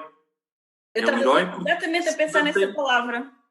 Epá, porque se hoje se mantém vivo, epá, é porque, enfim, deve ser uma pessoa extremamente competente no que faz, cumpridora, tem objetivamente, se calhar, o seu business plan bem feito e, sobretudo, foi orientado numa perspectiva de se proteger sempre contra o que pode vir aí, não é? E isso foi um bocadinho o caminho que nós aqui na Sigma 3 também definimos ao longo dos últimos anos, porque nós nunca sabemos o dia da manhã. Não podemos controlar o amanhã. Pronto. E isso é muito importante termos em mente. Para o bom e para o mau. Mas pronto, eu acho que, lá está, nós estamos aqui numa janela temporal, eu diria num espaço de 1 ano, para poder inverter as coisas para o lado bom e, efetivamente, dar um impulso que eu espero que venha a ser dado com esta ajuda europeia, e é para isso que nós estamos lá, não é? Portanto, agora, se estes 45 mil milhões ou perto disso acabarem por ir tapar buracos no Novo Banco, na TAP, na EDP, nas instituições bancárias, ou déficits escondidos numa qualquer contabilidade estatal ou de uma grande empresa, tipo, isto não vai chegar às pequenas e médias empresas. Está aqui uma oportunidade de ouro para invertermos isto, porque nunca como antes, nós em 2012, 2015 não tivemos esta oportunidade.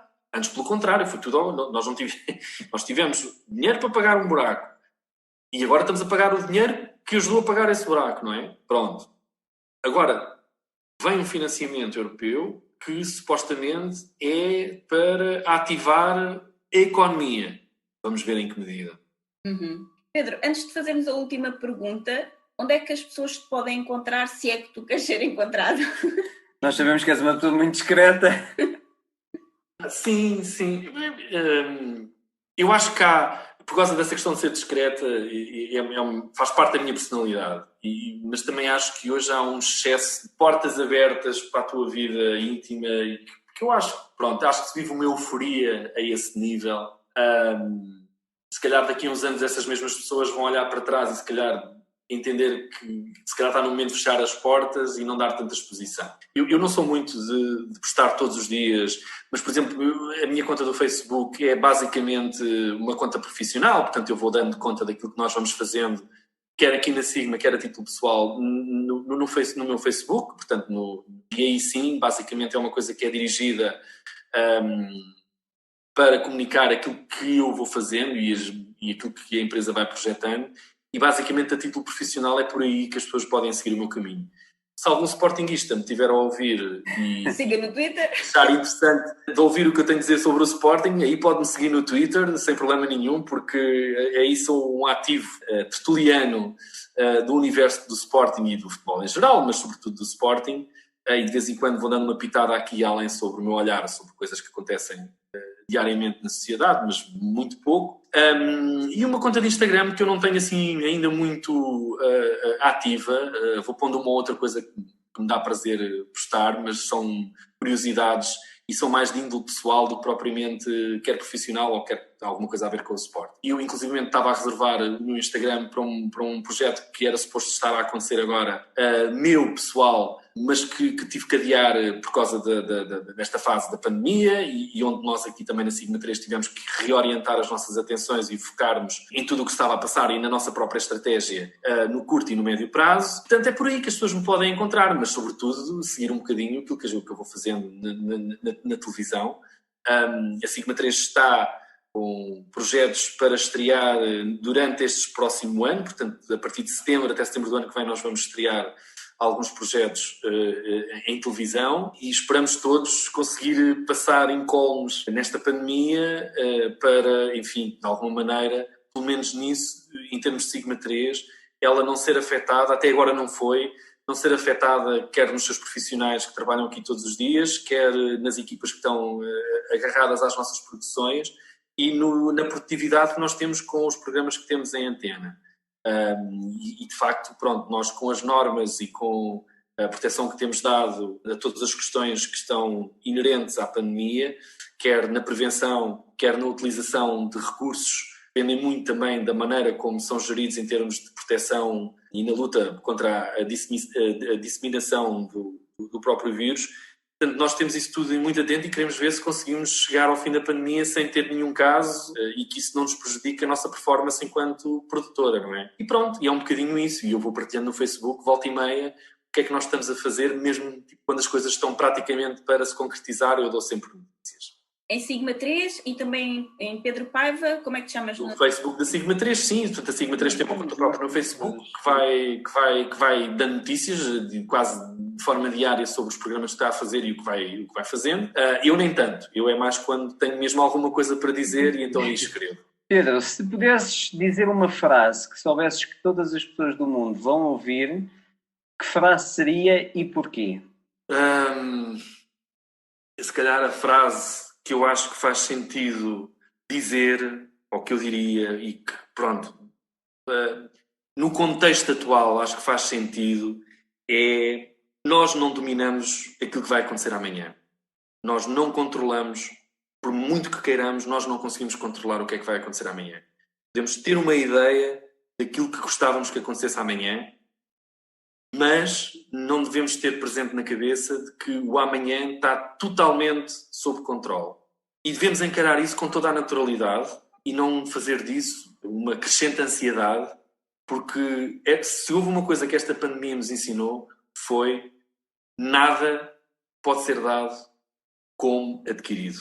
E no contexto atual, acho que esta frase, para mim, faz todo o sentido. E eu peço muito, muito, e eu sei que haverá imensas pessoas que procuram, neste momento, uma luz ao fundo do túnel, procuram um auxílio, procuram uma ajuda, procuram uma frase que lhes dê energia para dar um impulso para enfrentar os dias atuais. E sei que muitas pessoas estão com níveis de ansiedade muito elevados e não conseguem parar isso.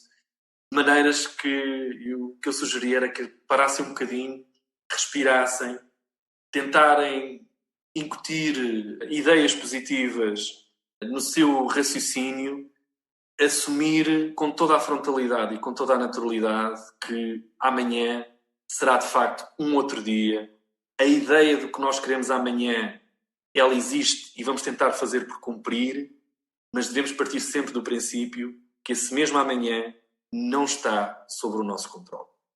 Portanto, acho que esse sentimento, pelo menos para mim, tem-me ajudado a viver um dia de cada vez nesta fase e estar sempre à espera de, a qualquer momento, poder sofrer uma alteração negativa, positiva, porque aprendemos todos que nada está dado como adquirido. E a vida, se calhar, será mais tranquila se hoje tentarmos cumprir o nosso dia presente com total dedicação e deixar o amanhã para amanhã, e o que acontecer amanhã vai acontecer amanhã, independentemente de ser aquilo que nós projetámos ou ser uma realidade totalmente diferente, de quem sabe até para melhor, e provavelmente sempre para melhor, porque esse é o primeiro passo para nós tentarmos tranquilizar a nossa alma.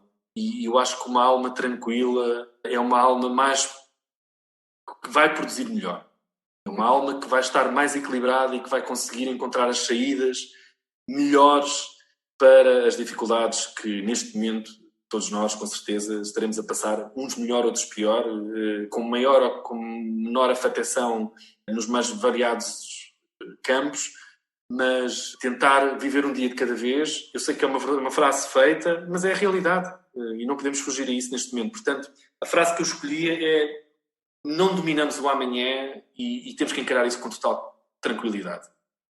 E para rematar isso que tu disseste, eu gostava de fechar com aquela frase que é o lema da Sigma 3, porque sim, com essa mentalidade de, apesar de sabermos que não podemos dominar o amanhã, sabemos que podemos fazer o hoje o melhor que podemos já, e o difícil ou o impossível, os milagres demoram um bocadinho mais, mas também vamos conseguir.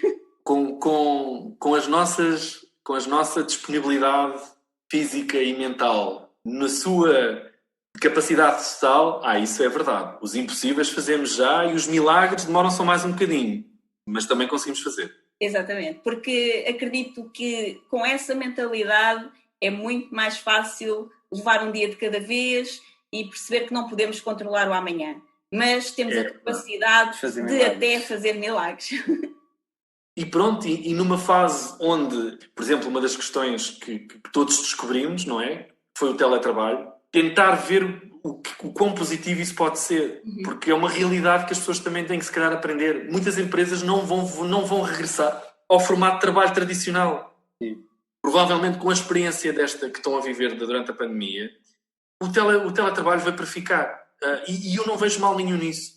E eu sou daqueles que acredita que o teletrabalho, se for disciplinado, se as pessoas também se conseguirem autodisciplinar, teletrabalho não significa estar a trabalhar 24 horas por dia. Sim. Acho que o teletrabalho deve ser encarado como um emprego normal, que tem uma hora de início, tem uma hora de almoço e tem uma hora para finalizar. E as pessoas devem disciplinar-se nisso. E ver o quão bom isso é. Porque só o facto, várias pessoas que já testemunharam comigo, que eu passei a ganhar, eu ganhei mais 2 a 3 horas por dia na minha vida. Porquê? Porque não estou no trânsito. Eu não perco 1h30 para chegar ao emprego e não regresso a casa com mais outra 1h30 de trânsito. Eu ganhei 3 horas da minha vida. Tu sabes o que é que isso me está a dar? E é verdade. E as pessoas têm que tirar um propósito positivo disso. Porque essas 3 horas é o suficiente para pegar nos filhos e ir até a uma praia fluvial, até à praia, ao campo, a um jardim, passar um bocado em família. Essas 3 horas são valiosas. A realidade é que essas 3 horas não deviam ser aproveitadas para continuar a trabalhar. Deviam ser mesmo aproveitadas para utilizar em família, para expressar um bocadinho a sua atenção para outros valores que são importantes. Portanto, o teletrabalho veio para ficar. Eu espero que seja um investimento que perdure no futuro, da empregabilidade. Nós, Sigma, temos várias pessoas a trabalhar neste momento em teletrabalho e não fazemos tensões de colocar as pessoas noutro cenário no futuro que não seja nesse regime de teletrabalho. E estamos-nos a dar bem, porque as reuniões continuam, as conversas continuam, os fóruns de discussão continuam, as pessoas estão em casa, têm mais até aptidão para, nas reuniões criativas, até estarem mais descontraídas e até surgir ideias mais interessantes por causa da disponibilidade física e mental que a pessoa tem no seu teletrabalho. Portanto, tem que haver uma relação de confiança entre empregador e empregados, sim, claro que sim. Mas eu acho que lá está, se tu desde sempre mantens uma relação de transparência e uma relação aberta e tu sabes o que é que tu podes retirar dos teus colaboradores e aquilo que podes entregar a eles, se esse sistema de trabalho funcionar, então vai funcionar num regime de teletrabalho na perfeição, sem dúvida nenhuma. Por isso, eu espero que também isso próprio faça enriquecer muito a vida de cada um de nós, porque lá está, ganhar 3 horas, quem mora numa zona metropolitana de Lisboa, ganhar 3 horas de vida todos os dias é um bem, Sim, é um bem precioso. 3 horas, Pedro, porque a energia que tira estarmos no trânsito, naquela tensão, será que vou chegar a horas? Não vou, a correr, deixar os medos na escola, tudo a correr. Eu chego ao escritório já cansado, não é? Já cansado, sim. Energia. Portanto, ganhas as 3 horas e ganhas muito mais energia. Em produtividade. Consegues produzir muito mais, estar muito mais criativo. Terminas o trabalho, eventualmente, como tu disseste, às horas que tens que terminar e a seguir tens tempo para a tua família, para fazer as atividades que gostas. Tempo e energia. Energia, claro. Até muitas pessoas que, em termos de saúde, não tinham a oportunidade de fazer uma caminhada, não tinham a oportunidade de respirar ar puro, ir para um parque, para uma praia, e hoje em dia têm isso, conseguem isso. E as pessoas nitidamente sentem-se um bocadinho, no meio desta tragédia, sentem-se um bocadinho mais linkadas com o seu ser essencial, não é? Com a sua personalidade, porque isso faz muito bem em termos de saúde física e também de saúde mental e, sobretudo, enriquece muitas relações que as pessoas têm com os seus familiares, com os seus amigos, e tudo sai a ganhar. E as pessoas hoje valorizam isso. Quem já regressou ao trabalho por obrigação do empregador e que terminou a sua fase de teletrabalho, já voltou a sentir o peso dessas tais 2, 3 horas que perdem no trânsito diariamente. Uhum. E não está fácil. Exatamente. Pedro, muito obrigada por ter estado aqui connosco. Foi um prazer ter-te aqui. Foi Muito obrigado, um Bill. episódio incrível. Espero que mesmo muita gente ouça, porque tem aqui chaves fundamentais e estruturas fundamentais e coisas que as pessoas precisam de saber. A realidade, como nós também gostamos de mostrar aqui no podcast, nós somos obviamente muito pró-empreendedorismo, é sobre isso o nosso podcast, mas também gostamos de trazer a realidade e também gostamos de trazer as estruturas que possam levar a facilitar um bocadinho mais a realidade, porque nem sempre é fácil. Sim, exatamente. É esse o nosso propósito. O nosso propósito é muito levar as pessoas para um estilo de vida mais livre através do empreendedorismo, mas não fazer disto um conto de fadas. Porque um conto de fadas só funciona no podcast, não funciona na vida real das pessoas. E não é esse o propósito do podcast. Não é vender um conto de fadas, mas sim ajudar as pessoas com estruturas e estratégias para viverem uma vida mais livre. E para isso as estruturas e estratégias têm de ser reais. Portanto, Claro. muito obrigado pelo teu conteúdo, foi fabuloso. Nada, desejo Uma aula autêntica.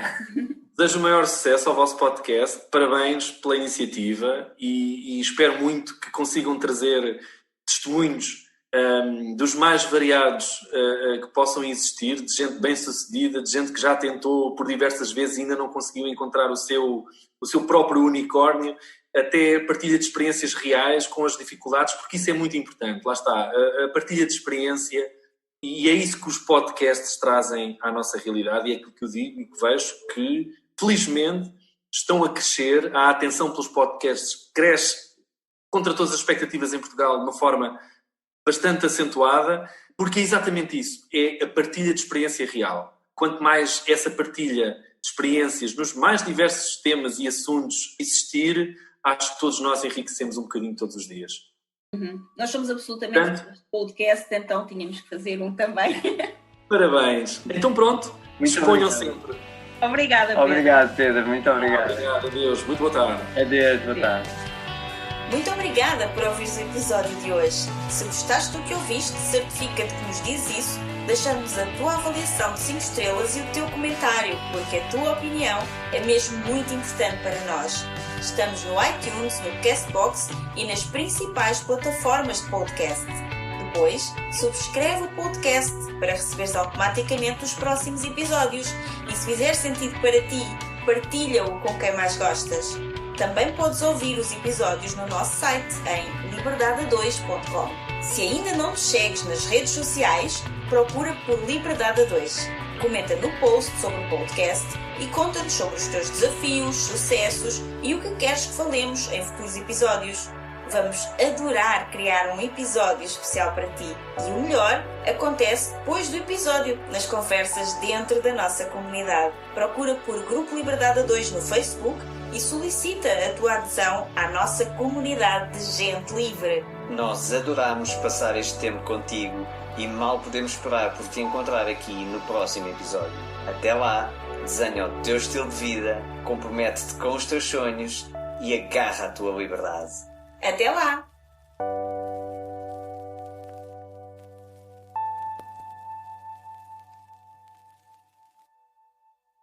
Edição Mountaineer Sound Studios.